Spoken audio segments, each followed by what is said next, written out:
Bonjour à tous et à toutes et bienvenue sur la chaîne Reflet de Lune, j'espère que vous allez bien. Merci pour votre présence aujourd'hui. On se retrouve pour le tirage de la pleine lune en Capricorne du 3 juillet 2023 et pour le tirage prédictif de la semaine du lundi 3 au dimanche 9 juillet pour le signe du Sagittaire, Soleil, Ascendant ou Lune en Sagittaire. Alors je vais commencer par regarder avec le tarot. J'ai pris le tarot Anima Mundi. On va regarder 4 points pour voir un petit peu où vous en êtes par rapport à votre chemin de vie dans le contexte de cette pleine lune. Alors, on y va. D'abord, on va regarder justement où est-ce que vous en êtes précisément sur votre chemin de vie. On va regarder également en deuxième carte ce que vous avez besoin de libérer. Troisième message, votre point fort. Alors les libérations, je reviens dessus, ça peut être ce que vous avez besoin de laisser s'exprimer, ce que vous avez besoin de laisser partir, mais également le défi un petit peu qui se présente devant vous par opposition au point fort. Et on va regarder enfin ce qui vient vers vous. Je prends également l'oracle des messages de ton âme pour un message personnalisé en 3 cartes. Donc, première carte pour les personnes qui ont le soleil en Sagittaire. Deuxième carte pour les personnes qui ont l'ascendant en Sagittaire. Donc ici, soleil en Sagittaire, ascendant en Sagittaire. Et enfin, pour la lune en Sagittaire. Allez. Alors, on y va. Donc, où est-ce que vous en êtes? Que dit le tarot pour voir? Ok, 6 de bâton. Alors, vous êtes dans une dynamique de réussite. Alors, vous avez envie de réussir, vous êtes très stimulé pour aller vers une énergie d'expansion. Le transit de Jupiter en Taureau vous a marqué dans cette envie de concrétiser les réussites, d'avancer de manière tangible. On a un trigone. Sur cette pleine lune, on a un trigone de Jupiter à la Lune qui nous parle de joie, de positivité, qui accompagne favorablement les prises de conscience qui sont appelées par cette pleine lune, qui vous invite à vous concentrer sur vos besoins et à revoir vos objectifs. Alors, on continue avec ce que vous avez besoin de libérer. Ok, alors. Le 10 de denier. Ah, intéressant. Parce que je vois que vous êtes motivé pour réussir, mais peut-être que vous êtes pressé d'aller jusqu'au bout du cycle. 10 de denier, c'est l'aboutissement. Vous voulez que... Vous n'avez pas encore commencé, que vous voulez déjà être arrivé, d'une certaine manière. Vous avez peut-être besoin d'ouvrir un cheminement un peu plus dans l'attente, un peu plus dans la patience. Ça ne veut pas dire que vous perdez de vue cet objectif, mais vous risquez des déconvenus en fait, et vous risquez de vous mettre la pression. Là, vous voyez, moi j'ai des énergies un petit peu de décalage entre les ambitions et les résultats, et donc potentiellement un burn-out. Il pourrait y avoir des déceptions comme ça. Donc en tout cas, c'est ce que vous invite à faire le tarot. Vous voyez, ça ne veut pas dire qu'il vous faut manquer d'ambition, ça veut dire simplement que peut-être... il va falloir accepter que ça va prendre du temps, que tout ne va pas être bouclé en un instant et que vous n'irez pas complètement au bout immédiatement de la démarche.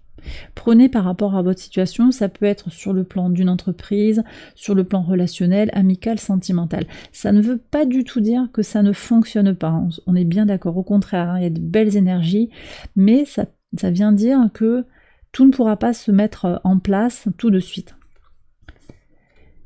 Ici on avait quoi? Le point fort. Alors le point fort, c'est quand même votre discernement. Donc il y a vos envies un petit peu à l'intérieur de vous, et puis il y a aussi tout le côté mental. Vous arrivez quand même à trancher, à prendre des décisions, à avoir beaucoup de discernement.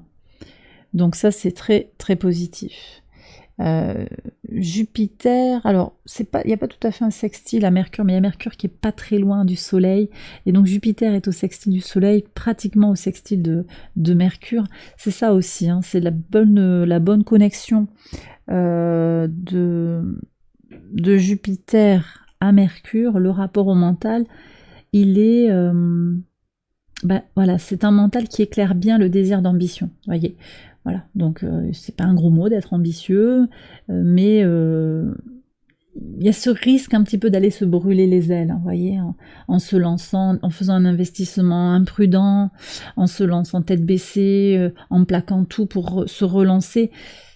Voilà, il y a quelque chose aussi qui est un appel au discernement et à la pondération, d'une certaine manière. Ce qui vient vers vous, le 2 de coupe, vous n'êtes pas les seuls à avoir eu cette énergie-là. Il me semble qu'il y a un autre signe de feu qui l'a eu.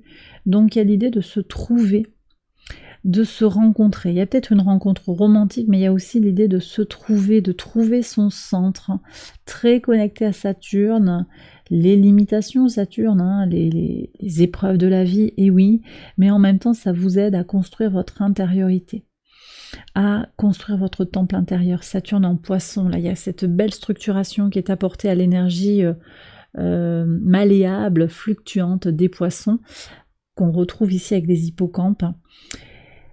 J'ai aussi l'énergie de l'amour inconditionnel que vous pouvez vous porter, très important, avec une Vénus conjointe à la Lune noire, au trigone de votre signe. Il y a de belles possibilités d'aller explorer tout ça, hein. Et pour peu qu'on ait envie d'aller explorer ses peurs, sa peur de manquer, sa peur d'être rejeté peut-être, hein, pour certains, vous voyez comment ça peut résonner. Pour peu qu'on soit ok pour aller explorer tout ça, il y a quand même une belle potentialité avec Uranus en Taureau qui permet d'aller concrétiser les changements, mais j'en ai déjà parlé sur plusieurs vidéos, Uranus est au carré de la Lune noire, donc si on ne regarde pas ses peurs en face, si on refuse de les voir, les changements peuvent être limités. Mais là on voit que ce qui vient vers vous, c'est au contraire cette rencontre. Donc je pense que vous allez dépasser un frein qui vous empêche d'accéder à, qui pourrait vous empêcher d'accéder à votre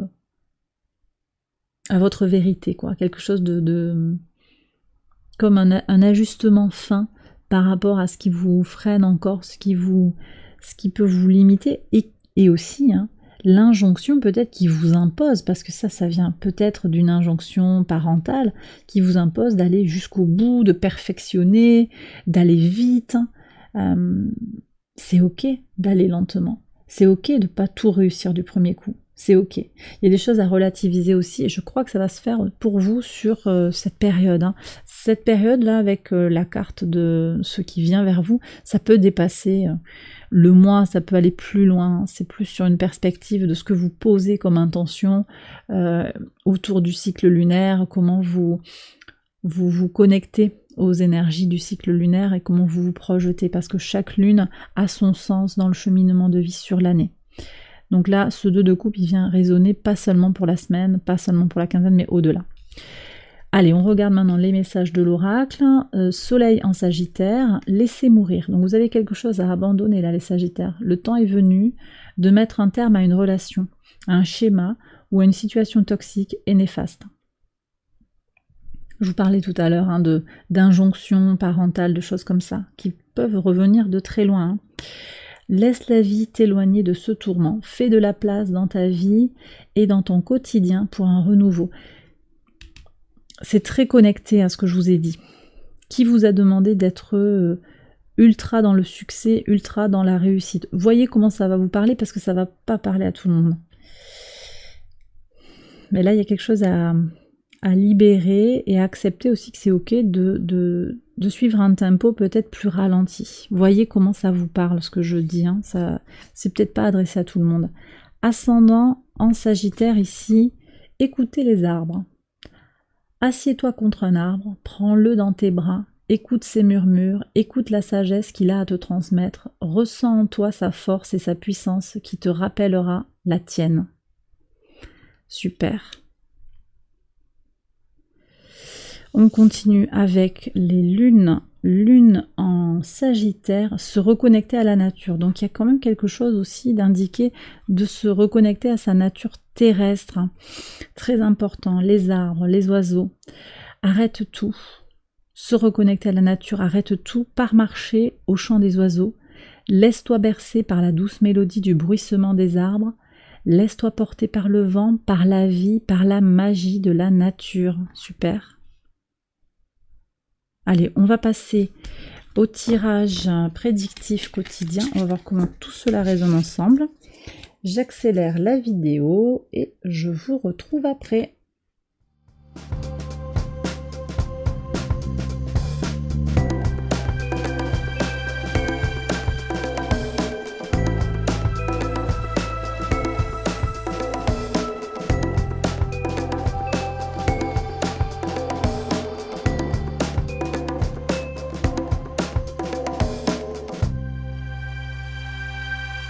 Alors on y va les Sagittaires pour les interprétations au quotidien. Sur le lundi 3, vous avez quelque chose qui est en train de se solidifier là. On est sur ce processus en cours de route, hein, très en lien avec la pleine lune en Capricorne, qui est cette nourriture de l'intérieur qu'on a ici avec le 4, qui renvoie à la maison 4 hein, pour moi, très connecté aussi au Capricorne, hein, par analogie, on a le soleil en Capricorne ici sur le plan astral, astrologique je veux dire, nourriture de sa base, le 4, nourriture de sa base, maison 4, le Cancer par analogie, donc on est vraiment sur l'axe 4-10, Cancer, Capricorne. Avec cette notion de transformation. La chrysalide, c'est la chenille qui va devenir papillon. On est sur une étape transitoire hein, d'évolution personnelle. Et c'est complètement le message de cette pleine lune. Donc vous débutez la semaine avec cette prise en compte, cette intégration des énergies d'évolution de la pleine lune, nourriture de sa base et positivation de l'évolution personnelle. Très bien. Je pense que vous êtes motivé en fait pour prendre ce qu'il y a à prendre dans les énergies astrales et pour poser des intentions. On est quand même sur quelque chose d'assez spirituel là. Ça peut venir vous indiquer aussi que vous sentez concrètement, hein, avec le 4 de denier, que les choses sont en train d'évoluer dans la matière. Vous avez des signes tangibles que les choses sont en gestation dans vos projets, dans le relationnel, sur le plan professionnel. D'accord ? Sur le mardi 4, on a la faux. Avec, on a le 5 d'épée. Donc ici, il peut y avoir une notion de conflit mental. Alors, attention encore à Vénus, hein, qui est au carré d'Uranus. Il peut y avoir une difficulté passagère à regarder les choses hein, pour ce qu'elles sont, sur le plan de ses peurs intérieures, sur le plan de cet amour qu'on veut se porter. Les mots sont importants. Mais j'ai aussi la fin d'un conflit mental. Vous ne vous prenez plus la tête, vous allez avoir une attitude positive, une attitude de combative même, je dirais, par rapport au tracas. Vous vous posez moins de questions, je pense qu'il y a moins d'anxiété pour être plus libéré dans une avancée sereine. Et pas nécessairement avec, voyez, ce 8 de denier qui serait de réussir totalement et à tout prix. Donc plus de sérénité, je pense. Sur le mercredi 5, on a eu le 5 d'épée, on a le 5 de bâton. Alors, bon, il y a quand même, je pense qu'il y a une relation ici, quelqu'un qui est un peu... peut-être un peu prédateur, un peu toxique, qui essaye de vous mettre en tension. C'est peut-être cette personne, j'ai parlé d'un parent, il y a peut-être quelque chose à tuer, entre guillemets, symboliquement, quelque chose à abandonner. Je ne serais pas étonnée qu'il y ait la tour, elle sortira peut-être pas, mais je ne serais pas étonnée, vous voyez, on est quand même sur des énergies de se libérer de quelque chose qui ne tient plus. Sur le jeudi 6, qu'est-ce que vous avez? Un renouveau sur le plan mental avec les souris, donc on se sort du tracas par un renouvellement, une régénération sur le plan mental. Ça, c'est super important. On a encore ce carré qui est très, très important. Uranus à Vénus, j'en ai parlé, Lune noire, Mars en Lion, donc au trigone de votre signe, avec aussi un carré de l'autre côté en Verseau à la Lune. Donc on a Uranus, le changement qui est un peu conditionné ou qui va s'autoriser en fait à aller vers sa liberté mentale, la liberté de penser, de se défaire de toute tout dogme, de tout diktat éducatif, sociétal. On est sur ça hein, avec l'as d'épée, on se libère, on perce la pensée, on perce le code, hein, voyez, on se défait des tracas, des soucis, de ces personnes-là. Il y a quand même des énergies, je pense qu'il y a quand même des énergies que vous traînez, peut-être hein, pour certains. Il y a des choses du passé qui reviennent, et puis aussi des personnes qui ont envie finalement de vous amener à elles hein, d'une certaine manière, qui ne voudraient pas vous voir trop vous émanciper d'une certaine façon. Ici j'ai une femme brune. Hein. Vous voyez comment ça vous parle. Bon, ici sur le vendredi 7, on est sur un portail. Le 7 juillet. Juillet c'est le 7e mois. Et on est sur une année 7, 2023. 2 plus 2 plus 3, ça fait 7. Donc on est sur une énergie 7, 7, 7. C'est un portail énergétique qui accompagne le travail de connaissance de soi. Donc très connecté à ces énergies de pleine lune en Capricorne et de la nouvelle lune à venir qui aura lieu en Cancer. Vraiment avec des points d'étape, des jalons comme ça sur le mois de juillet. Alors on va voir ce que vous disent les cartes. Reine de denier avec la montagne. On voit que vous avez une semaine qui est chargée. Je pense que vous détachez d'un certain poids. Il y a un paquet de trucs qui sont libérés hein, sur la semaine. Le mont, avec la reine de denier, qui nous indique comment vous avancez de façon très pratique hein, sur chaque point. Point par point, vous reprenez la situation et point par point, vous avancez un pas devant l'autre pour régler une situation. C'est possible que ce soit une situation en lien avec l'avoir, avec les acquisitions, les biens matériels, avec l'argent. C'est possible aussi que ce soit une personne d'un signe de terre qui vienne vous accompagner aussi. Une vierge, un taureau, un natif du signe du taureau, de la vierge, du capricorne qui vient vous aider à dépasser une épreuve. Il y a un soutien ici, il y a un coup de pouce. Sur le samedi 8, alors le samedi 8, qu'est-ce qu'on a? 9 de coupe, là il y a davantage d'indépendance, oui, sur le week-end on va être libéré, c'est peut-être au travail aussi, hein, toutes ces tensions, ou sur des responsabilités que vous avez pendant la semaine, là on voit qu'il y a un vent d'indépendance, une prise d'indépendance et un vent de liberté qui souffle sur le week-end, oui, il y a une fin.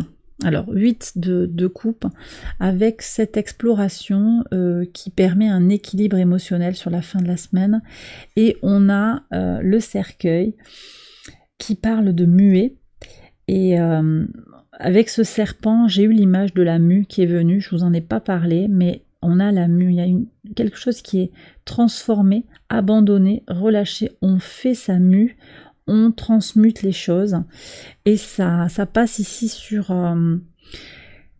possiblement sur le plan émotionnel. On transmute quelque chose hein, pour guérir. Sur le week-end, je pense qu'il y a des compréhensions. Peut-être qu'il y a une rencontre avec cette personne qui a donné ces injonctions. Il y a une clarification. Peut-être on va parler à cette personne, un parent, une connexion comme ça qui va se faire. Peut-être que l'autre en face ne va pas comprendre, mais vous vous repositionnez et ça vous permet de guérir, de comprendre les choses pour comprendre que il y a quelque chose qui est fini, mais que c'est ok parce que ça ouvre tout un champ possible derrière, mais il y a quelque chose à clôturer. Et vous le faites, je pense, sur le week-end, ça vous libère pour gagner en indépendance de décision, en indépendance émotionnelle et pour avancer vers votre abondance. Et bien voilà les Sagittaires, j'ai terminé votre tirage, j'espère qu'il vous a guidé, qu'il vous a éclairé. Si c'est le cas, likez, abonnez-vous, partagez, commentez. Je vous souhaite une excellente semaine, je vous embrasse bien fort et je vous retrouve très vite pour une prochaine vidéo. Bye bye.